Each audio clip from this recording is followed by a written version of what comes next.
Dear second year BSc nursing students, आज हम देखेंगे हाइटस हर्निया। ठीक है, आज हमारा टॉपिक है हाइटस हर्निया। पिछली क्लास के अंदर हमने पेप्टिक अल्सर देखा था, आज हमारा टॉपिक है हाइटस हर्निया। यहाँ पर हर्निया जो है बहुत ही कॉमन टॉपिक है, मीन्स एक बड़ा टर्मिनोलॉजी है ये। हर्निया कई तरह के होते हैं, लेकिन हाइटस हर्निया जो है वो गैस्ट्रोइंटेस्टाइनल सिस्टम से रिलेटेड और सबसे ऊपर मीन्स ईसोफेगस और स्टमक से रिलेटेड हर्निया है, इसलिए हम इसको सबसे पहले लेंगे। हर्निया का मतलब यह होता है, सीधा से यदि मैं मीनिंग बताऊं कि कोई भी स्ट्रक्चर है, ठीक है, सपोज करो इंटेस्टाइन है या स्टमक है या ईसोफेगस है, ठीक है, कोई भी स्ट्रक्चर है, उसको बाइंडिंग करने के लिए, उसको होल्ड रखने के लिए, ठीक है, उसको होल्डिंग के लिए कोई ना कोई मसल रहती है, ताकि वो मसल्स, वो दीवार, वो मसल्स या वो सेपरेशन, जो भी सेपरेशन है, वो उस पर्टिकुलर ऑर्गन को अपने स्ट्रक्चर में रखे, अपने एरिया के अंदर रखे। लेकिन किसी कारणवश यदि मसल लूज हो जाए, ठीक है, और अटैचमेंट वीक हो जाए, तो ये सारा ऑर्गन बाहर प्रोड्यूस्ड हो सकता है। ठीक है, इस सेपरेशन से ये स्टमक भी बाहर प्रोड्यूस्ड हो सकता है। तो ये एक मैं जनरली बता रहा हूँ कि यदि किसी ऑर्गन को आप अपने, जैसे कोई पर्सन की बॉडी के अंदर हम यदि देखें, तो जो भी ऑर्गन है वो ऑर्गन अपनी अपनी जगह पर फिक्स हैं। क्यों फिक्स हैं? क्योंकि उनको किसी न किसी लेयर ने या किसी दीवार ने, ऊपर से हम देखें डायफ्राम ने, इन चीज़ों ने चारों ओर से क्या किया, ऑर्गन्स को अपनी लोकेशन में सेट करके रखा हुआ है। लेकिन यदि ये दीवारें जो हैं, ये मसल्स जो हैं, ये कभी वीक हो जाएं, ठीक है, कभी ये दीवारें क्या हो जाए, वीक हो जाएं, तो ये ऑर्गन क्या होते हैं, अपने नॉर्मल स्पेस से कहीं और थोड़े प्रोड्यूस्ड हो जाते हैं, डिसलोकेट हो जाते हैं। तो उसी कंडीशन को अपन कहेंगे हर्निया, राइट, उस कंडीशन को हम कहेंगे हर्निया। लेकिन स्पेशली जो ईसोफेगस और स्टमक से जुड़े हुए इस तरह के जो डिसलोकेशन हैं, उनको हम हाइटस हर्निया के नाम से जानते हैं। तो आइए देखते हैं डायग्राम में क्या चीज़ है। मैंने हर्निया को बहुत ही कम समय में और शॉर्ट में आपको अच्छे से समझाने की कोशिश की है कि किसी भी ऑर्गन को बाइंड रखने के लिए, अपनी जगह पर बनाए रखने के लिए मसल्स या दीवारें उसको कवर करके रखती हैं, और यदि वो मसल्स या दीवारें कमज़ोर हो जाए तो वो ऑर्गन अपनी परिधि से, अपनी सीमा से, अपनी मर्यादा से थोड़ा बाहर निकल जाता है। उसी को हम कहते हैं प्रोट्रूजन, और उस प्रोट्रूजन को ही मेडिकल टर्मिनोलॉजी में कहेंगे हर्निया। अब यहाँ पे hiatus hernia is specially related to the oesophagus और स्टमक। तो आइए बनाते हैं हाइटस हर्निया का डायग्राम। हाइटस हर्निया, अब देखिए डायग्राम के अंदर, ठीक है, ये इस तरह से आपको विजिबल तो नहीं होगा, राइट, क्योंकि मैं वीडियो की क्वालिटी थोड़ी लो ही बना रहा हूँ, ज़्यादा हाई क्वालिटी का वीडियो नहीं बना रहा हूँ। तो क्योंकि मैं साथ में बोल भी रहा हूँ कि हेडिंग अपने लिखी हुई है हाइटस हर्निया, राइट। अब हाइटस हर्निया को समझेंगे, एक डायग्राम बनाते हैं, राइट। सपोज करो ये ईसोफेगस है, ओके, और ये है स्टमक, राइट। ये ईसोफेगस हो गया और ये क्या हो गया, स्टमक हो गया, ब्यूटीफुल स्टमक। अब हम क्या देखते हैं कि यहाँ पे रहता है डायफ्राम, राइट, यहाँ पे क्या रहता है, डायफ्राम, ओके। डायफ्राम के ऊपर जो ट्यूब लाइक स्ट्रक्चर है, सारा क्या क्या कहलाएगा, ईसोफेगस कहलाता है, और नीचे जहाँ से एक कंटेनर बन जाता है, ये है स्टमक हो गया। अब ये जो एंडिंग है, इस एंडिंग को, यहाँ की एंडिंग को, राइट, यहाँ की एंडिंग को, ये जो एंडिंग है, इस एंडिंग को हम कहते हैं लोअर ईसोफेजियल स्फिंक्टर कहेंगे, राइट। यहाँ पे क्योंकि इस एंडिंग पे, यहाँ पे मस्कुलर रिंग पाई जाती है इस ट्यूब के अंदर, जो ईसोफेगस को क्लोज करने में, ईसोफेगस को नैरो करने में और ईसोफेगस को वापस ओपन करने का काम ये करती है, मस्कुलर रिंग। और ये जो है, ये डायफ्राम की मसल्स हैं, राइट। और इन डायफ्राम के ऊपर क्या सिचुएटेड है, लंग्स, राइट। इस डायफ्राम के ऊपर क्या सिचुएटेड है, यहाँ पे लंग्स सिचुएटेड हैं इस तरह से, और डायफ्राम के नीचे क्या सिचुएटेड है, स्टमक सिचुएटेड है। अब हाइटस हर्निया में क्या होता है कि डायफ्राम का जो अटैचमेंट है, डायफ्राम की मसल का क्या हो जाएगा, वीकनिंग हो जाएगी। डायफ्राम की मसल्स क्या हो जाती है, वीक हो जाती है। और डायफ्राम की मसल्स जैसे ही वीक हो जाती हैं तो आपको जो स्ट्रक्चर दिखेगा वो एबनॉर्मली इस तरह से दिखेगा, जैसे कि स्टमक का कोई पार्ट क्या हो गया है, ऊपर क्या हो गया है, प्रोट्यूस्ड हो गया है, राइट। क्योंकि स्टमक ऊपर क्या हो गया है, स्लाइड हो गया है, ऊपर की तरफ वो प्रोट्यूस्ड हो गया, डिसलोकेट हो गया। अपनी बेसिक, अपनी जो सीमा थी, अपनी जो एक परिधि थी, उस परिधि में उसे रहना था, लेकिन उसका जो ऊपरी पार्ट है वो क्या हो गया है, ऊपर के ऊपर स्लाइड हो गया है। क्यों हो गया है, क्योंकि डायफ्राम की यहाँ पे वीकनिंग हुई है। इसी तरह से हम यदि पेरिटोनियल कैविटी में देखें, वहाँ पे पेरिटोनियल मेम्ब्रेन का और लिगामेंट्स का, एब्डोमिनल मसल्स का, इनका यदि वीकनिंग आती है तो इंटेस्टाइन्स वगैरह जो है वो स्क्रोटम के अंदर प्रोट्यूस्ड डाउन हो जाती है, स्लाइड डाउन हो जाती है। तो उसको हम इंग्वाइनल हर्निया और इस तरह के नाम देते हैं, जो कि हम बाद में डिस्कस करेंगे। लेकिन यहाँ पे क्या हुआ है, स्टमक ऊपर की ओर प्रोट्यूस्ड हो गया है, राइट। तो इसको हम कहेंगे हाइटस हर्निया, राइट। तो डायग्राम के अंदर मैं आपको इतना ही बताना चाह रहा हूँ कि हाइटस हर्निया क्या है। यहाँ पे वीकनिंग ऑफ द डायफ्राम हो गया, वीकनिंग ऑफ द मसल हो गया, ये हाइटस हर्निया हो गया। लेकिन इतना कहना काफ़ी नहीं होगा। क्यों? क्योंकि जो ये स्लाइडिंग होती है, इस स्लाइडिंग के कई कारण हो सकते हैं। पहला कारण तो डायफ्राम का, यहाँ का मसल का वीकनिंग होना। दूसरा कारण ये जो ईसोफेगस है, इस ईसोफेगस का डायफ्राम के साथ जो अटैचमेंट था, जो उनके बीच में बॉन्ड था, राइट, वो बॉन्ड कमज़ोर था, ठीक है। उनके बीच में जो बॉन्ड था वो बॉन्ड वीक हो गया। उस कारण से भी एब्डोमेन के प्रेशर से स्टमक ने क्या किया, अपने ऊपरी पोर्शन को ऊपर की तरह स्लाइड अप कर दिया, राइट। तीसरा ये हो सकता है कारण कि यहाँ का जो स्टमक, जो आपका ईसोफेगस है, राइट, क्या है, ईसोफेगस है। इन फ्यूचर पास्ट में पहले कभी यदि एसिड रिफ्लेक्स के कारण से या गैस्ट्राइटिस के कारण से, किसी कारणवश यदि ईसोफेगस के अंदर यदि इन्फ्लामेशन हुआ है, मैं क्या कह रहा हूँ, ईसोफेगस में यदि इन्फ्लामेशन हुआ है तो ईसोफेगस क्या हो सकता है, शॉर्ट हो सकता है, permanent shortening of the oesophagus. Oesophagus के अंदर स्कार बन जाना, उसकी इलास्टिसिटी कम हो जाना, उसके अंदर शॉर्टनेस आ जाना, एबनॉर्मली शॉर्टनेस आ जाना। तो शॉर्टनेस होने के कारण से भी ये क्या करेगा, स्टमक को ऊपर की तरफ पुल कर लेगा, स्टमक को ऊपर की तरफ खींच लेगा। तो इस तरह से कैसे भी करके यदि यहाँ के स्ट्रक्चर चेस्ट कैविटी में स्लिप हो जाते हैं तो वो क्या है, हाइटस हर्निया है, राइट। ये तो कॉमन बात हो गई कि हाइटस हर्निया क्या था। अब इसमें क्या रहता है कि अलग अलग इसके पार्ट रहते हैं, इसके टाइप रहते हैं। किस तरह से होते हैं मैं आपको बताना चाहूँगा टाइप्स के बारे में, ठीक है। टाइप्स, तो इंट्रोडक्शन में आपके नोट्स के अंदर इंट्रोडक्शन जो लिखा है, एक बार मैं भले इसको रीड आउट कर लेता हूँ, ठीक है। इंट्रोडक्शन का मीनिंग क्या है वो भी चीज़ें मैं आपको बता दे रहा हूँ, किस तरह से नोट्स बन जाते हैं और किस तरह से हम लिखी हुई चीज़ों को भी समझ सकते हैं, राइट।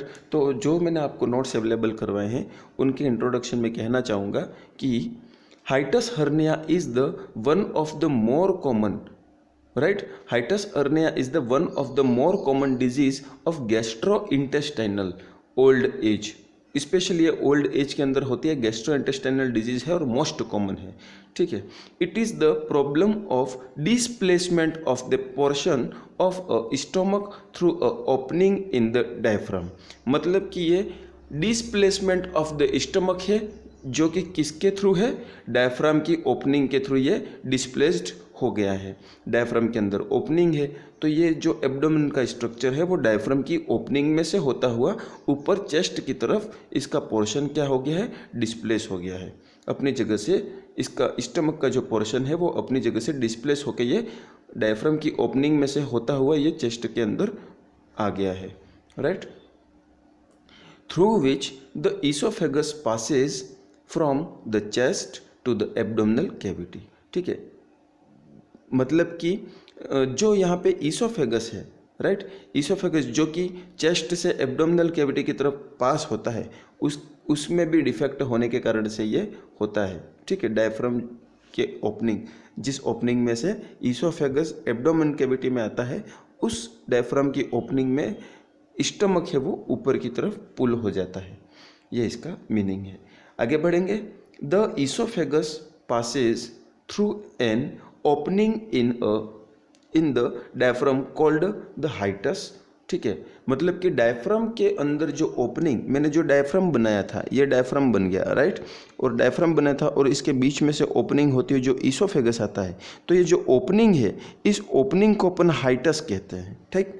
और यदि हर्निया इस ओपनिंग से होता हुआ ऊपर हो जाता है, ठीक है, इस ओपनिंग के कारण से यदि हर्निया ऊपर हो रहा है, हर्निया जा रहा है या ऑर्गन ऊपर की तरफ स्लाइड हो रहा है, तो कौन से हॉल के थ्रू जा रहा है? हाइटस हॉल के थ्रू जा रहा है। इसीलिए इस तरह के हर्निया को हम हाइटस हर्निया कहते हैं। तो वर्ड यहाँ से आया है। Hiatus hernia occur as a oesophageal opening, ठीक है। हाइटस हर्निया को अपन ईसोफेजियल ओपनिंग भी कहते हैं। आगे बढ़ेंगे। Type of the hiatus hernia. Hiatus hernia किस तरह के, कितने टाइप के रहते हैं? तो मैं बताना चाहूँगा फर्स्ट टाइप, सेकेंड टाइप, ठीक है, और थर्ड टाइप, राइट। फर्स्ट जो है इसमें आपके हेडिंग के अंदर स्लाइडिंग हर्निया, राइट। पहला टाइप तो मैं कहना चाहूँगा स्लाइडिंग हर्निया। अब स्लाइडिंग हर्निया में क्या है कि upper most portion of the stomach, यहाँ पे क्या होता है, जैसे कि ये स्टमक है, ठीक है, और स्टमक है, तो इसका जो अपर मोस्ट पोर्शन है, अपर मोस्ट पोर्शन, इतना पोर्शन क्या हो जाएगा, अपर मोस्ट पोर्शन ओनली क्या हो जाएगा, ऊपर की तरफ स्लाइड हो जाएगा, राइट। अपर मोस्ट पोर्शन, इसी को हम कहेंगे स्लाइडिंग हर्निया, राइट, जैसे कि आपके डायग्राम में लिखा हुआ है। दूसरा आपके नोट्स में लिखा हुआ है, राइट। तो मैं पढ़ना चाहूँगा sliding hiatus hernia. This happens when the uppermost part of the stomach, the gastroesophageal sphincter, slides in out of the chest through the diaphragm, right? तो मीन्स जो मैंने डायग्राम बनाया है ये ईसोफेगस, राइट, ईसोफेगस, और ये स्टमक का part. तो स्टमक के पार्ट के लिए अपन गैस्ट्रो वर्ड यूज करते हैं, ठीक है। तो oesophago gastro oesophageal, right, gastro oesophageal sphincter, इसका नाम क्या है, गैस्ट्रो ईसोफेजियल स्फिंक्टर, या GES भी हम लिखते हैं, गैस्ट्रो ईसोफेजियल स्फिंक्टर। तो गैस्ट्रो ईसोफेजियल स्फिंक्टर स्लाइड हो जाता है, ऊपर की तरफ चला जाता है, और upper portion of the stomach भी ऊपर की तरफ स्लाइड हो जाता है, इसको हम कहते हैं स्लाइडिंग हर्निया, राइट। और दूसरा सेंटेंस इस टाइप में लिखा है, इस टाइप के लिए दूसरा पॉइंट क्या लिखा है कि दीज हर्निया जनरली स्मॉल, ठीक है, ये जनरली कैसा रहता है, स्मॉल रहता है, बहुत छोटा रहता है, क्योंकि only portion of the stomach, पूरा स्टमक नहीं गया है अभी, क्या है, only portion of the stomach slide up through the gastro-oesophageal opening से ये ऊपर की तरफ स्लाइड हो गया है, राइट। तो small in natural product in nature and produce little और नो सिम्टम्स। यहाँ पे या तो साइंग एंड सिम्टम्स जो हैं वो या तो कम आएंगे या फिर no signs and symptoms, right, या तो साइंग एंड सिम्टम्स कम आएंगे या नो साइंग एंड सिम्टम्स, ये इसकी क्वालिटी है, first type of the hiatus hernia. Second type में क्या रहता है कि अब यहाँ पे हमने क्या लिखा था, अपर मोस्ट पार्ट, लेकिन सेकेंड टाइप में हम क्या लिखेंगे, ईसोफेगस है, ये स्टमक है, तो यहाँ हम लिखेंगे अपर पार्ट। अपर पार्ट में मतलब थोड़ा ज़्यादा पार्ट आएगा, ठीक है। अपर मोस्ट पार्ट मतलब बहुत ऊपर से कम पार्ट, लेकिन अपर पार्ट के अंदर ऊपर से इतना part, right.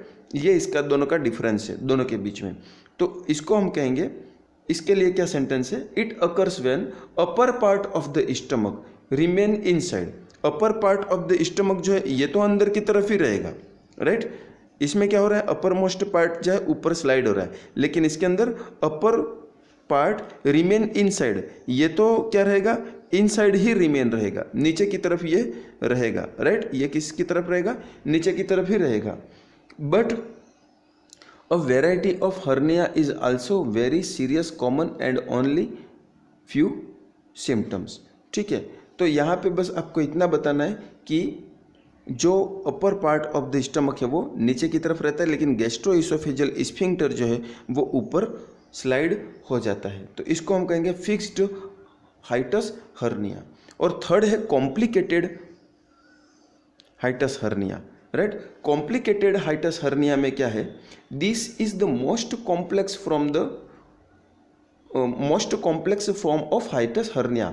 It arise when whole stomach moves up into the chest. इसमें क्या होता है, पूरा स्टमक जो है वो ऊपर की तरफ मूव कर लेता है, पूरा स्टमक जो है वो ऊपर की तरफ मूव कर लेता है, होल स्टमक. तो यहाँ पे जो मैंने जिन चीज़ों पे, जिन शब्दों पे मैं फोकस कर रहा हूँ, ठीक है, जोर दे रहा हूँ, उन लाइनिंग्स को मैंने अंडरलाइन भी आपके नोट्स में किया हुआ है. Whole stomach moves up into the chest. इसके बाद है it lead to the number of symptoms. और इसके अंदर कम सिम्टम या नहीं सिम्टम नहीं होते हैं, इसके अंदर सिम्टम्स होते हैं. और नंबर ऑफ सिम्टम्स मतलब बहुत सिम्टम इसमें होते हैं, क्योंकि पूरा स्टमक कहाँ स्लाइड हो गया है, चेस्ट के अंदर स्लाइड हो गया है. तो I am repeating once again, फिर से मैं रिवाइज कर दे रहा हूँ कि हाइटस हर्निया 3 तरह के होते हैं. Sliding hiatus hernia, fixed hiatus hernia, right, sliding hiatus hernia, fixed hiatus hernia और कॉम्प्लिकेटेड हाइटस हर्निया. स्लाइडिंग के अंदर upper most portion of the oesophagus जो है वो, upper most portion of the stomach जो है वो क्या हो जाएगा, स्लाइड अप हो जाएगा, ऊपर की तरफ स्लाइड होगा. इसके अंदर upper part of the stomach जो है वो तो नीचे रहेगा, लेकिन जो इसोफेजियल स्फिंक्टर और lower end of the oesophagus है वो ऊपर स्लाइड हो जाता है. तो इसको फिक्स्ड हाइटस हर्निया कहते हैं. और कॉम्प्लिकेटेड के अंदर क्या होता है, पूरा स्टमक ऊपर की तरफ शिफ्ट हो जाता है, इसलिए यह कॉम्प्लिकेटेड कहलाता है. राइट, तो ये 3 टाइप्स हो गए. नेक्स्ट वीडियो में हम देखेंगे क्लासिफिकेशन ऑफ हाइटस हर्निया और आगे बढ़ेंगे. राइट, तो ये हो गया आपका हाइटस हर्निया पार्ट 1. नेक्स्ट में हम देखेंगे क्लासिफिकेशन ऑफ हाइटस हर्निया.